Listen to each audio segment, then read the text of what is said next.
আত্মা অবিনশ্বর, আত্মাকে সৃষ্টি বা ধ্বংস করতে পারা যায় না, এই জিনিস আমরা পড়ে এসেছি এবং বেশ কিছু জায়গায় গীতার রেফারেন্স আনা হয়েছে। এই অ্যানাউন্সমেন্ট ভিডিওতে কথা বলছি দ্য ভূতনি টিজার সম্পর্কে, যেটা ফিচার করা হয়েছে সঞ্জয় দত্ত এবং মৌনি রয়কে। তো কেমন লাগলো সেটা নিয়ে দু চার কথা বলবো। 18th এপ্রিল 2025 সিনেমাটা রিলিজ করছে বড় পর্দায়, কিন্তু সিনেমাটার প্রথম যে টিজার আপডেট সেটাই কিন্তু এমন কোনো কিছু ভালো লাগলো না যেটা কিন্তু এক্সাইটমেন্ট গ্রো করতে পারে। এই সিনেমার এক এবং একমাত্র পজিটিভ দিক, সঞ্জয় দত্ত তাকে অসাধারণ লেগেছে। এই এজে এসেও তার লুকস, তার ইন্টেন্স, তার অ্যাটিটিউড অসাধারণ। এবং মৌনি রয়কে নিয়ে নতুন করে বলার কিছু নেই, তাকে এই ধরনের চরিত্রে খুব ভালো মানিয়ে যায়। কিন্তু সিনেমার বা টিজারের সবচেয়ে দুর্বলতম জায়গা হচ্ছে ভিএফএক্স।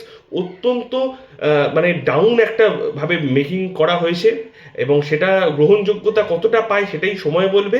ব্যক্তিগতভাবে আমি মনে করি এটার যদি উন্নতি না করে ট্রেলারের ক্ষেত্রে, তাহলে কিন্তু মানুষজন একটা সিনেমা হলে গিয়ে দেখবেন একদম বিগ একটা ফ্লপ স্ট্যাম্প খুব দ্রুত আসতে চলেছে এই সিনেমাটার, এটুকু বলতেই পারি।